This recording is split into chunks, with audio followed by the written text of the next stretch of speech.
اللہ تعالیٰ آندھیوں کے ذریعے سے والذاریاتی ذروا جو اٹھانے والی جو دور تک اٹھا کر پھینکتی ہیں، والذاریاتی ذروا یعنی گرد و غبار. جب ہم اس آیت کا مطالعہ کر رہے تھے تو مجھے اندازہ نہیں تھا کتنی دور تک پھینکتی ہیں. کیا تفسیر ہے والذاریاتی ذروا کی؟ آپ کو معلوم نہیں ہوگا کہ سہارن افریقہ، اس صحرا کی ریت فلوریڈا میں جا کے گرتی ہے، کوسٹ پہ میامی کے. اتنی دور تک آندھیاں ریت کو لے کر جاتی ہیں. فالحاملاتی وقرا، جو بہت بھاری بھاری بوجھ اٹھائے ہوئے ہیں. یہ ہوائیں بادل اٹھائے ہوئے ہیں، پالن اٹھائے ہوئے ہیں، ڈسٹ اٹھائے ہوئے ہیں، والکینک ایش اٹھائے ہوئے ہیں، یہاں تک کہ پوری کلائمیٹ چینج اٹھائے ہوئے ہیں اپنے ساتھ، ٹیمپریچر کنٹرول اٹھائے ہوئے ہیں، ایٹماسفیئر اٹھائے ہوئے ہیں. یعنی اس دنیا کا جو سارا نظام ہے نا، وہ ان دو آیات میں بھی آپ سمجھ لیں.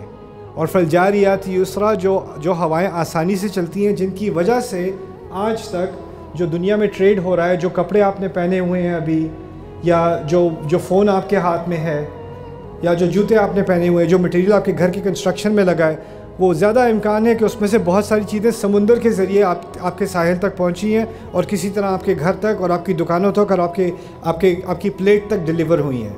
اور وہ سارا سسٹم نہیں چل سکتا تھا اگر ہوائیں فیوریبل نہ ہوں. فالجاریاتی یسرا کے اندر بہت عظیم حقیقت جو ہے اس کے اندر مضمر ہے کہ ہماری زندگی کی بہت ساری آسانیاں ممکن ہی نہ ہوتی اگر پانی کے ذریعے سفر نہ ہوتا، اور پانی کے ذریعے سفر ممکن ہے ہی نہیں ہواؤں کے بغیر. فالجاریاتی یسرا فالمقسماتی امرا. اور اللہ تعالیٰ نے کیا کیا ہے کہ ان ہواؤں کو، ان کے ذریعے اللہ تعالیٰ نے رزق کو ہر جگہ پھیلایا ہوا ہے، ڈیوائیڈ کیا ہوا ہے. اس کا فیصلہ ہوتا ہے یہاں بارش ہونی ہے، یہاں نہیں ہونی، یہاں پہ ڈراؤٹ آ جانا ہے، یہاں پر طوفان آنا ہے. اور آپ کو اندازہ نہیں ہوگا کہ شاید جہاں پر ہلکی ہوا چل رہی ہوتی ہے نا، اس کی وجہ سے جو کسی اور جگہ ایٹماسفیرک پریشر بڑھتا ہے اور وہاں طوفان آ رہا ہوتا ہے. کہیں طوفان ہے اور اس طوفان کی وجہ سے کہیں اور آسانی ہے، اور کہیں آسانی ہے، اس آسانی کی وجہ سے کہیں اور طوفان ہے. یہ اللہ تعالیٰ کی تقسیم ہے. والمقسماتی امرا. اور اس سب کو بیان کرنے کے بعد مقصد کیا تھا ان 4 آیات کا؟ یہ بتانا کہ جس چیز کا تم سے وعدہ کیا جا رہا ہے، انما توعدون لصادق وان الدین لواقع، اس کا ان سے کیا تعلق ہے؟ تعلق یہ بنایا جا رہا ہے کہ ہم آسمان سے آنے والے فیصلے پر پوری طرح ڈیپینڈنٹ ہیں اس پلانٹ کے اوپر. ہواؤں کے بغیر ہم ختم ہیں.